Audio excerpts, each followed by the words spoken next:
Hello, it's Wednesday, March the 2nd, 2011, and I'm Martin Smith with a daily outlook from Maxiforex. The dollar rose against most of the major currencies as instability in the Middle East drove investors towards risk aversion.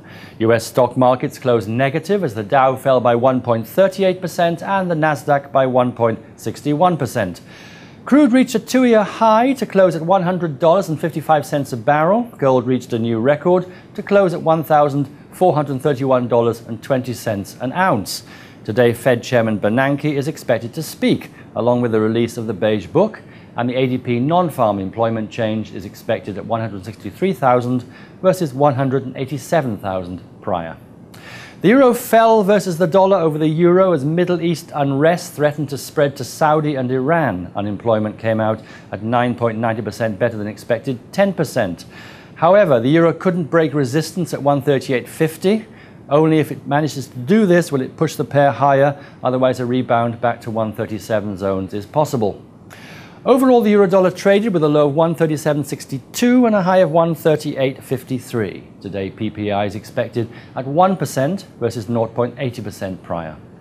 The pound strengthened to above 1.63 for the first time since January 2010, after an unexpected rise in UK house prices.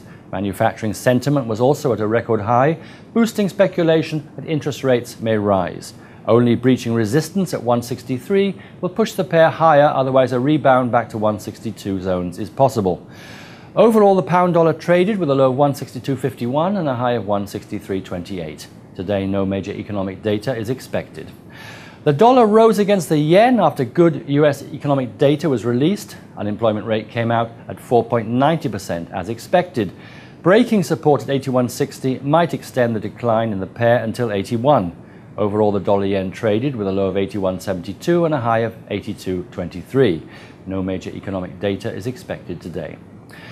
Finally, Canada's dollar. The CAD fell from a three-year high against the greenback after the Bank of Canada reiterated a strong currency poses challenges to the nation's exporters and held its target lending rate at 1%.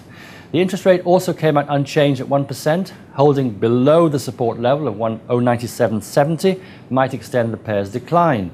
Overall, the dollar-CAD traded with a low of 0.9682 and a high of 0.9754. That's it from me. Be sure to visit us at maxiforex.ru.